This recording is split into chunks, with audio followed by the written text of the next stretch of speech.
Hello student, welcome back to my channel বংবালানেটে তোমাদের NM এর যে ম্যারাথন ক্লাস চলছিল তার আজকে একটা নতুন সিরিজ নিয়ে এসেছি। এখানে তোমাদের জন্য 50+ কোশ্চেন আনসার রয়েছে, ওয়ান শট কোশ্চেন আনসার, যেগুলো তোমাদের পরীক্ষার জন্য খুব গুরুত্বপূর্ণ। তোমাদেরকে এতদিন অনেক বই থেকে অনেক ধরনের কোশ্চেন আনসার প্র্যাকটিস করিয়েছি, তো অনেক অপশান দিলে যেহেতু একটু টাইম বেঁচে যায়, সেই জন্য তোমাদেরকে আমি ভাবলাম যে অনলাইনার কিছু কোশ্চেন আনসার করিয়ে দিই গুরুত্বপূর্ণ টপিকগুলো থেকে। যেহেতু তোমাদের পরীক্ষা খুব সামনে, তো এই ধরনের কোশ্চেনগুলো করে গেলে কিন্তু তোমরা কমন কোশ্চেন এখান থেকে পেয়ে যাবে। তো সেই জন্য তোমাদেরকে বলবো স্কিপ না করে পুরো ভিডিওটা দেখো অবশ্যই। আর কতগুলো আনসার এখান থেকে নিজেরা করতে পারলে সেটাও আমাকে কমেন্ট বক্সে জানাতে ভুলো না। তো আজকের ক্লাসটা তাহলে আর দেরি না করে স্টার্ট করছি। দেখো, প্রথম প্রশ্ন কি রয়েছে, ভার্মিজ কোথায় থাকে? এটা থাকে লঘু মস্তিষ্কে। জাইরাস ও সালকাস কোথায় দেখা যায়? গুরু মস্তিষ্কে। গুরু মস্তিষ্কে যে খাঁজ থাকে সেগুলোকে বলা হয় সালকাস, আর যে ভাঁজগুলো থাকে সেগুলোকে বলা হয় জাইরাস। এরপরে রয়েছে দেখো, মস্তিষ্কের কোন অঞ্চল দর্শন কেন্দ্র হিসাবে কাজ করে? Occipital lobe. তোমাদের যদি এই পিডিএফগুলো দরকার হয় আমাকে বংবালানের টেলিগ্রাম চ্যানেলে জানাবে, ওখানে আমি তোমাদেরকে কমেন্ট করে জানাবে, আমি তোমাদেরকে বংবালানের টেলিগ্রাম চ্যানেলে জয়েন করে গেলে ওখানে তোমাদেরকে পিডিএফগুলো প্রোভাইড করে দেবো। দেখো, এরপরে রয়েছে ফোরামেন অফ মনরো কোথায় দেখা যায়? এই ফোরামেন অফ মনরো এটা একটা ছিদ্র, এই ছিদ্রটা মস্তিষ্কে দেখা যায়। তো এরপরে রয়েছে মস্তিষ্কে ডাক্ট অফ সালভিয়া কোথায় অবস্থিত? মেসেনসেফালন বা মধ্য মস্তিষ্কে অবস্থিত। নেক্সট প্রশ্ন রয়েছে, দেখো, কর্পাস ক্যালোসাম কোথায় অবস্থিত? কর্পাস ক্যালোসাম এটা সেরিব্রাল কর্টেক্সে অবস্থিত। সেরিব্রাল কর্টেক্স মানে যেটাকে গুরু মস্তিষ্ক বলা হয়। গুরু মস্তিষ্কের ইংরেজি নেম সেরিব্রাল কর্টেক্স। তোমরা কিন্তু এই যে মস্তিষ্কের পোর্শনগুলো থেকে সমস্ত ইংলিশ নেমগুলো জেনে যাবে, কারণ তোমাদের অনেক সময় বাংলা নাম না দিয়ে ইংলিশ নামগুলো অপশানে দিয়ে দেয়, তখন বুঝতে অসুবিধা হয়। সেই জন্য এই কর্পাস ক্যালোসাম থাকে সেরিব্রাল কর্টেক্স বা গুরু মস্তিষ্কে। এই যে গুরু মস্তিষ্কের দুটো গোলার্ধ থাকে, বাম গোলার্ধ আর ডান গোলার্ধ। এই গোলার্ধদ্বয় একটা স্নায়ু যোজক দিয়ে যুক্ত থাকে, সেই স্নায়ু যোজককেই বলা হয় কর্পাস ক্যালোসাম। এরপরে রয়েছে দেখো, মস্তিষ্কের কোন অংশ ক্রোধ ও লজ্জা নিবারণ করে? এটা হবে হাইপোথ্যালামাস।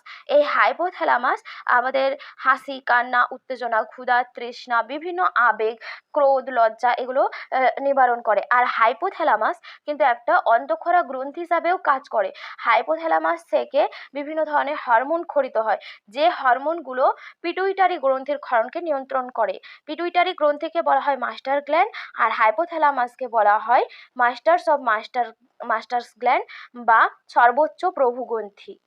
সর্বোচ্চ প্রভু গ্রন্থি, কারণ এর যে এর মধ্যে থেকে যে সমস্ত হরমোন ক্ষরিত হয় সেগুলো পিটুইটারি গ্রন্থির ক্ষরণকে নিয়ন্ত্রণ করে, সেই জন্য এটাকে সর্বোচ্চ প্রভু গ্রন্থি বলা হয়। এরপরে দেখো রয়েছে 8 প্রশ্ন, নিউরোসিল গহ্বর কোন তরল দিয়ে পূর্ণ থাকে? এই প্রশ্নের যে সঠিক আনসার যাবে সাইনোভিয়ার তরল।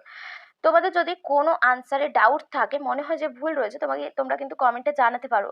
যদি আমার ভুল হয় আমিও সেটা ঠিক করে দেবো, আর যদি তোমাদের ভুল থাকে তাহলে কিন্তু আমি তোমাদেরকে অবশ্যই কনসেপ্ট ক্লিয়ার করে বলে দেবো যে এই জায়গায় এই উত্তরটা কেন হচ্ছে। এরপরে রয়েছে দেখো, মস্তিষ্কের কোন অঞ্চল রিলে কেন্দ্র হিসাবে কাজ করে? এটা হবে থ্যালামাস। থ্যালামাসকে ইংলিশে থ্যালামাসই বলা হয়। তো এটাকে এর ইংলিশ নামটা থ্যালামাস, এটাও মস্তিষ্কেরই একটা অংশ। এরপরে রয়েছে, মস্তিষ্কের কোন অংশ দেহভঙ্গি নিয়ন্ত্রণ করে? দেহভঙ্গি অনেক সময় ইংলিশে দিয়ে দেয় body posture. Body posture body posture নিয়ন্ত্রণ করে লঘু মস্তিষ্ক, আর এই লঘু মস্তিষ্ককে ইংলিশে বলা হয় সেরিবেলাম। লঘু মস্তিষ্ককে কি বলা হয় বললাম? সেরিবেলাম। সেরিবেলাম। এই ইংলিশ টার্মগুলো কিন্তু পড়ে রাখবে, কারণ ইংলিশ টার্মগুলোই কিন্তু তোমাদেরকে সাহায্য করবে পরীক্ষাতে। সবসময় বাংলা অপশান দেয় না। আর এই লঘু মস্তিষ্কে এটাও দুটো গোলার্ধ নিয়ে অবস্থিত। এই দুটো গোলার্ধের মাঝখানে যে স্নায়ুযোজক থাকে সেটাকে ভার্মিজ বলা হয়, যেটা প্রথম প্রশ্নে দিয়েছিলাম। ভার্মিজ কি? লঘু মস্তিষ্কে দুটো গোলার্ধ থাকে, সেই দুটো গোলার্ধ যে স্নায়ুযোজক দিয়ে যুক্ত থাকে তাকে ভার্মিজ বলা হয়। লঘু মস্তিষ্ককে ইংলিশে বলা হয় সেরিবেলাম। এর পরের অপশন রয়েছে, দেখো পরের প্রশ্ন, মস্তিষ্কের কোন অংশ দেহের ভারসাম্য রক্ষা করে? দেহের ভারসাম্য রক্ষা করে, যেটা হবে এটাও হবে লঘু মস্তিষ্ক। এরপরে নেক্সট রয়েছে, দেখো, মস্তিষ্কের আবরণীকে কি বলা হয়? খুবই যে প্রশ্ন। মস্তিষ্কের আবরণীকে বলা হয় মেনিনজেস। এই মেনিনজেস একটা ত্রিস্তর বিশিষ্ট পর্দা, মানে এর 3টে স্তর থাকে। 3টে স্তর কি কি? ডুরা ম্যাটার, পিয়া ম্যাটার আর অ্যারাকনেড ম্যাটার। তো এই 3টা স্তর দিয়ে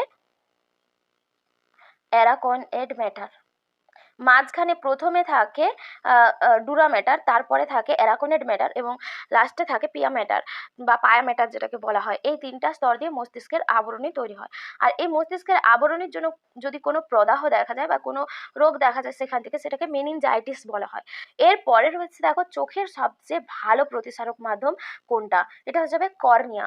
এরপরে রয়েছে আমাদের যে মানব চক্ষু রয়েছে, মানব চোখের মধ্যে লেন্স থাকে, এই লেন্সটা কি প্রকৃতির হয়? আমাদের যে লেন্স থাকে এই লেন্সটা উভ উত্তল প্রকৃতির হয়, অর্থাৎ এর দুপাশটাই এভাবে উত্তল প্রকৃতির হয়। এরকম দেখতে যে লেন্সগুলো, এটাকে বলা হচ্ছে উভ উত্তল প্রকৃতির। লেন্সের মাঝখান থেকে যদি আমি দাগ টেনে দিই, দেখো দুদিকটাই উত্তল প্রকৃতির হচ্ছে। তো সেই জন্য এটাকে বলা হয়, আমাদের লেন্স এরকম দেখতে হয় বলে এটাকে উভ উত্তল প্রকৃতির বলা হয়। এরপরে রয়েছে দেখো চোখের রঞ্জকপূর্ণ স্তর কোনটা, যেটা অভ্যন্তরীণ পূর্ণ প্রতিফলনে সহায়তা করে? এই স্তরটা হয়ে যাবে যেটা হচ্ছে কি কোরোয়েড। এই কোরোয়েড স্তরকে ইংলিশে নয়, এটাকে ইংলিশেই কোরোয়েড বলা হয়, বাংলাতে কৃষ্ণমণ্ডল বলা হয়। এই কৃষ্ণমণ্ডল স্তরটা কালো রঙের হয়, কালো রং, কারণ এখানে মেলানিন নামক রঞ্জক পদার্থ দিয়ে পূর্ণ থাকে। বললাম এটা একটা রঞ্জক পদার্থ পূর্ণ, তাহলে কোরোয়েড স্তরে কোন রঞ্জক পদার্থ থাকে? মেলানিন নামক রঞ্জক পদার্থ থাকার জন্য এই স্তরটা কালো রঙের হয়। আর এটা কি করে, যে আলোকে অভ্যন্তরীণ পূর্ণ প্রতিফলন করতে সাহায্য করে, যে কারণে কিন্তু আমাদের চোখে মানে চোখে আলোগুলো অন্য কোনো জায়গায় ছড়িয়ে পড়ে না। তো রেটিনার মধ্যে সেই আলোগুলো বিচ্ছুরিত হয় এবং রেটিনাতে প্রতিবিম্ব গঠনে সাহায্য করে। এরপরে রয়েছে দেখো হচ্ছে গিয়ে মানে আলোকের বিচ্ছুরণকে বা প্রতিফলনকে রোধ করে, ওটাকে মানে একটা কেন্দ্রবিন্দুতে আলোটাকে যেতে সাহায্য করে। এই স্তরটা কালো রঙের হয়। এরপরে রয়েছে দেখো চোখের কোন স্তরে প্রতিবিম্ব গঠিত হয়? এটা রয়েছে চোখের যে রেটিনা স্তর থাকে, এই রেটিনা স্তর প্রতিবিম্ব গঠনে সাহায্য করে। রেটিনায় পিতবিন্দু রয়েছে, যেখানে সমস্ত আলোগুলো হচ্ছে গিয়ে কেন্দ্রীভূত হয় এবং ওই জায়গাটায় ভালো প্রতিবিম্ব সৃষ্টি হয়, সেটাকে বলা হয় পিতবিন্দু। তো এই রেটিনা যে স্তরে যে অঞ্চলটা প্রতিবিম্ব গঠিত হয় সেটাকে পিতবিন্দু বলা হয়। তো সেই জন্য দিয়েছি। আর স্তরটার নাম রেটিনা। এরপরে রয়েছে দেখো চোখের সবচেয়ে সংবেদনশীল অংশ, এটাও হয়ে যাবে রেটিনা। এরপরে রয়েছে দেখো কেন্দ্রীয় স্নায়ুতন্ত্রের কোন অংশ বিভিন্ন প্রতিবর্তক ক্রিয়া নিয়ন্ত্রণ করে? কেন্দ্রীয় স্নায়ুতন্ত্রে যে সুষুম্না কাণ্ড রয়েছে, সুষুম্না কাণ্ডকে ইংলিশে বলা হয় মেডুলা অবলঙ্গাটা, মেডুলা অবলঙ্গাটা। এই এই যে সুষুম্না কাণ্ড, এগুলো কেন্দ্র স্নায়ুতন্ত্রে বিভিন্ন প্রতিবর্তক ক্রিয়া নিয়ন্ত্রণ করতে, এটা কেন্দ্র স্নায়ুতন্ত্রের অংশ যেগুলো প্রতিবর্তক ক্রিয়া নিয়ন্ত্রণ করে। মস্তিষ্ক কিন্তু আমাদের কোনো প্রতিবর্তক ক্রিয়া নিয়ন্ত্রণ করে না। এরপরে রয়েছে দেখো চোখের বিভিন্ন প্রতিসারক মাধ্যমগুলোর নাম রেখো। চোখের বিভিন্ন প্রতিসারক মাধ্যম cornea, aqueous humour, vitreous humour, এগুলো কিন্তু তোমাদের শর্ট কোশ্চেনের জন্য মানে 2 নম্বরের কোশ্চেনের জন্য করতে পারো। 2 নম্বরের কোশ্চেনে ধরো বলে দিল 4টা অপশন দিয়ে এর মধ্যে কোনগুলো চোখের প্রতিসারক মাধ্যম হিসাবে কাজ করে, তখন যেগুলো সঠিক তোমরা আনসার করবে। এরপরে হচ্ছে দেখো চোখের লেন্সের ফোকাস দূরত্বের খাপ খাওয়ানোর ক্ষমতাকে কি বলা হয়? উপযোজন বা অ্যাকোমোডেশন বলা হয়। আমরা যেখানে দেখতে চাই ঠিক সেই দূরত্ব অনুযায়ী আমরা লেন্সের দূরত্ব, ফোকাস দূরত্বটাকে বাড়িয়ে কমিয়ে আমরা আমাদের দৃষ্টিশক্তিটা বা যে জিনিসটাকে দেখতে চাইছি সেটাকে দেখতে পাই। এই যে ফোকাস দূরত্বটা খাপ খাওয়ানোর যে ক্ষমতা, এটাকে বলা হয় উপযোজন বা অ্যাকোমোডেশন, ইংলিশে বলা হয় অ্যাকোমোডেশন। এরপরে রয়েছে মায়োপিয়া রোগে কোন লেন্স ব্যবহার করা হয়? আচ্ছা, এই যে মায়োপিয়া রোগে কি হয়, নিকট দৃষ্টিটা ঠিক থাকে, মানে আমরা সামনের জিনিসকে দেখতে পাই কিন্তু দূরের দৃষ্টিটা ব্যাহত হয়। মানে দূরে কোনো জিনিস থাকলে সেটাকে দেখতে পাই না, কিন্তু সামনে যে কোনো জিনিস থাকলে সেটাকে দেখতে পাই। এই রোগটাকে বলা হয় মায়োপিয়া রোগ। এই মায়োপিয়া রোগে অবতল লেন্স ব্যবহার করা হয়। এরপরে রয়েছে দেখো, আর এই মায়োপিয়া রোগকে অনেক সময় নিকট দৃষ্টিও বলা হয়। নেক্সট প্রশ্ন রয়েছে দেখো, চোখের যে রোগে নিকটের দৃষ্টি ব্যাহত হয়, এটা পড়লাম, তাহলে দূরের দৃষ্টি যেটাকে ব্যাহত হয় সেটাকে মায়োপিয়া বলা হয়। তাহলে নিকটের দৃষ্টি ব্যাহত হলে সেই রোগটাকে কি বলা হয়? হাইপারমেট্রোপিয়া বলা হয়। এই হাইপারমেট্রোপিয়া রোগে উত্তল লেন্স ব্যবহার করা হয়, উত্তল লেন্স। এই রোগটাকে সারানোর জন্য উত্তল লেন্স ব্যবহার করা হয়। এরপরে রয়েছে দেখো, মাছেদের দেহের ভারসাম্য বজায় রাখার জন্য কোন পাখনা সাহায্য করে? এখানে সঠিক অপশন হয়ে যাবে পৃষ্ঠ পাখনা। দেখো মাছের যে কোনো মানে এখানে রুই মাছের কথা বলা হচ্ছে, মাছের সন্তরণের জন্য সাহায্য করে 7টা পেশি থাকে, 7টা পাখনা থাকে। এই 7টা পাখনার মধ্যে যেটা হচ্ছে গিয়ে বক্ষ পাখনা হয় আর শ্রোণী পাখনা হয়, এগুলো এক জোড়া করে থাকে, অর্থাৎ 4টা। এই দুটো পাখনা মিলিয়ে 4টে পাখনা থাকে। আর বাকি পৃষ্ঠ, পায়ু আর পুচ্ছ পাখনা এগুলো একটা করে থাকে। তো মোট এই নিয়ে তোমাদের 7টা থাকে, পাখনা থাকে। তো 7টা পাখনা বিভিন্নভাবে মাছকে তাদের জলে ভেসে থাকতে, ডুবে থাকতে, গমনে সাহায্য করে। তো সেই জন্য এই যে মাছ জলের মধ্যে তার দেহের ভারসাম্য বজায় রাখতে সাহায্য করে পৃষ্ঠ পাখনা, পিঠের দিকে যে পাখনাটা থাকে। এরপরে রয়েছে দেখো পায়রার রেমিজেস পালক কটা থাকে। পায়রার দেহে দু ধরনের পালক দেখা যায়, একটা রেমিজেস আর একটা রেকটিসেস পালক দেখা যায়। এই রেমিজেস পালকগুলো যে পায়রার ডানা থাকে, ডানার দিকে যে বড় বড় পালকগুলো থাকে সেগুলোকে বলা হয় রেমিজেস পালক। এই রেমিজেস পালক থাকে 23খানা। আর রেকট্রিসেস পালক যেগুলো হচ্ছে গিয়ে এটাকে বলা হয় রেকট্রিসেস। লেজ বা পুচ্ছর দিকে, পায়রার লেজের দিকে যে বড় বড় পালকগুলো থাকে সেগুলোকে বলা হয় রেকট্রিসেস। এই রেকট্রিসেস পালক থাকে 12টা বড় পালক থাকে, আর ওটা থাকে 23টা বড় পালক। এগুলো কিন্তু পরীক্ষাতে বারে বারে দেখা যায় এই ধরনের প্রশ্ন। তোমরা সেই জন্য এই সমস্ত প্রশ্নগুলো তোমরা করতে পারো। খুব মানে যেহেতু কম সময় রয়েছে, সেই কম সময়ের জন্য ইম্পর্টেন্ট টপিকগুলো থেকে এই ধরনের প্রশ্ন আনসার নিয়ে আসছি। তোমাদের এইগুলো কেমন লাগছে অবশ্যই কমেন্ট করে জানাবে। তো এরপরে রয়েছে দেখো পায়রার উড্ডয়ন পেশিগুলির নাম লেখো। পেক্টোরাল মেজর, পেক্টোরালিস, এটা পেক্টোরাল হবে না, এটা হবে পেক্টোরালিস মেজর, পেক্টোরালিস মাইনর আর কোরাকো ব্রাকিয়ালিস। এটা কোরাকো হবে, কোরাকো ব্রাকিয়ালিস। এই 3টে হলো পায়রার উড্ডয়ন পেশি। এগুলো পরীক্ষাতে আসে। ধরো তোমাকে 2 নম্বরের কোশ্চেনের মধ্যে দিয়ে দিল যে নিম্নলিখিত কোনগুলি পায়রার উড্ডয়ন পেশি। 4টে অপশন দিয়ে দেবে, তার মধ্যে pectoral major, pectoralis major, pectoralis minor আর কোরাকো ব্রাকিয়ালিস, এগুলো সঠিক আনসার হয়ে যাবে। এরপরে রয়েছে দেখো বল ও সকেট সন্ধির উদাহরণ। বল আর সকেট সন্ধি দেখা যায় স্কন্ধ সন্ধি আর উরু সন্ধি। অর্থাৎ আমাদের এই যে কাঁধ রয়েছে, কাঁধের মধ্যে স্ক্যাপুলা আর হিউমেরাস, এই দুটো হাড়ের মাঝখানে যে অস্থিসন্ধি রয়েছে সেটাকে বলা হয় বল আর সকেট সন্ধি। আর আমাদের যে সবচেয়ে বড় হাড় রয়েছে ফিমার, পায়ের দিকে ফিমার আর শনিচক্রের যে হাড়, এর মাঝের যে অস্থিসন্ধি সেটাকে উরু সন্ধি বলা হয়। এই দুটো সন্ধির মধ্যে, অস্থিসন্ধির মধ্যে বল আর সকেট সন্ধি দেখা যায়। নেক্সট রয়েছে দেখো মানুষের গমনের সময় দেহের ভারসাম্য রক্ষা করে কোন অংশগুলি। মানুষের গমনের সময় লঘু মস্তিষ্ক আর অন্তঃকর্ণে অবস্থিত অর্ধচন্দ্রাকানালী, অটলিত যন্ত্র, এগুলো দেহের ভারসাম্য রক্ষা করে। এটাও 2 নম্বরের কোশ্চেনের জন্য হয়ে যাবে। পরে পাইরিফর্মিস কোন পেশির উদাহরণ। পাইরিফর্মিস এই পেশিটা কিন্তু রোটেটর পেশি। যে কোনো হচ্ছে মানে যে কোনো অংশকে, যে কোনো অঙ্গকে আবর্তিত করতে বা রোটেট করতে সাহায্য করে যে পেশিগুলো, সেগুলোকে বলা হয় রোটেটর পেশি। এই পাইরিফর্মিস এটা ফিমারের ওপর থাকে। আমাদের যে বড় হাড়, পায়ের সব থেকে বড় হাড় ফিমার, সেই ফিমারের ওপর রয়েছে হচ্ছে গিয়ে এই পাইরিফর্মিস পেশি, যেটা রোটেটর পেশি হিসাবে কাজ করে।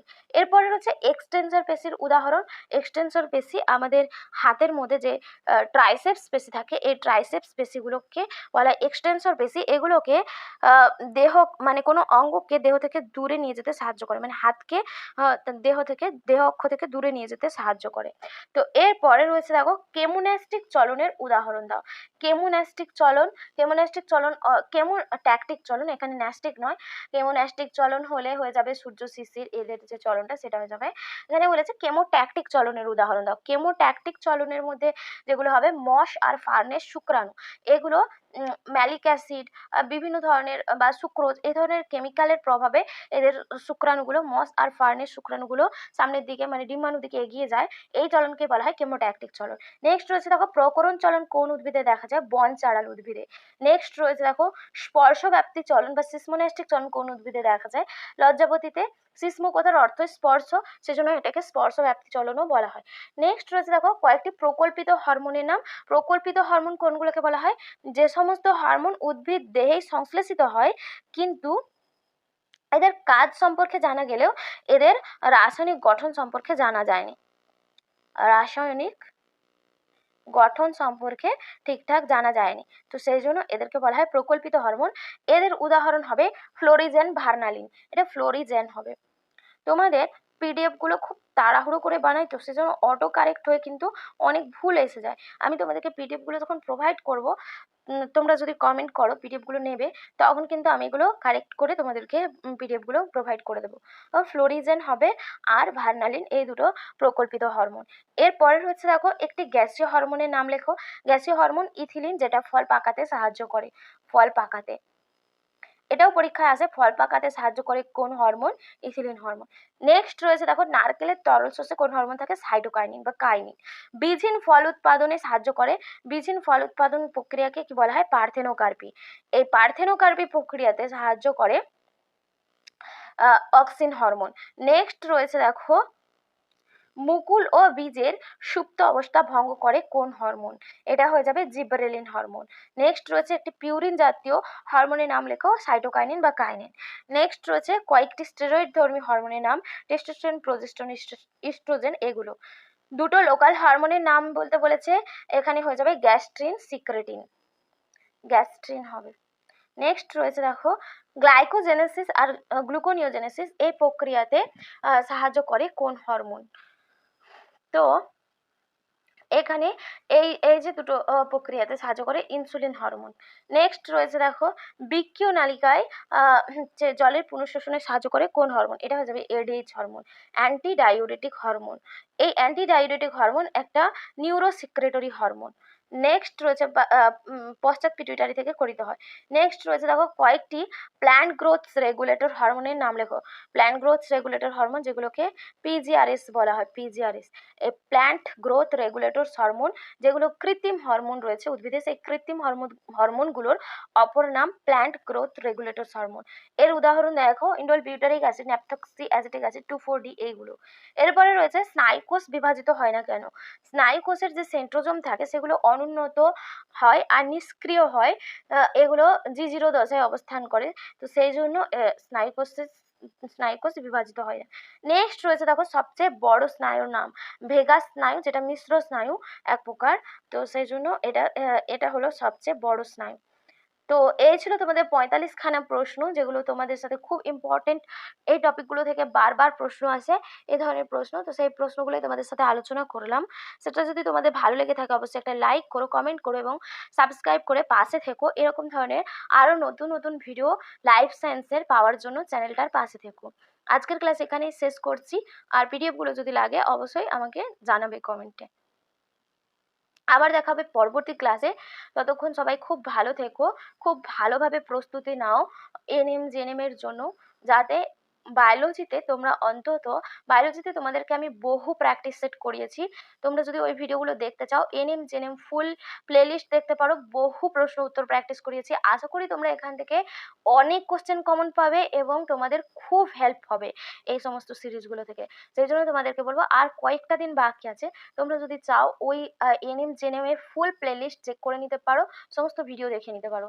তোমরা কিন্তু বায়োলজি থেকে সমস্ত কোশ্চেন আনসার এখান থেকে পেয়ে যাবে। আজকের ক্লাস এখানে শেষ করছি, আবার দেখা হবে পরবর্তী ক্লাসে। টাটা।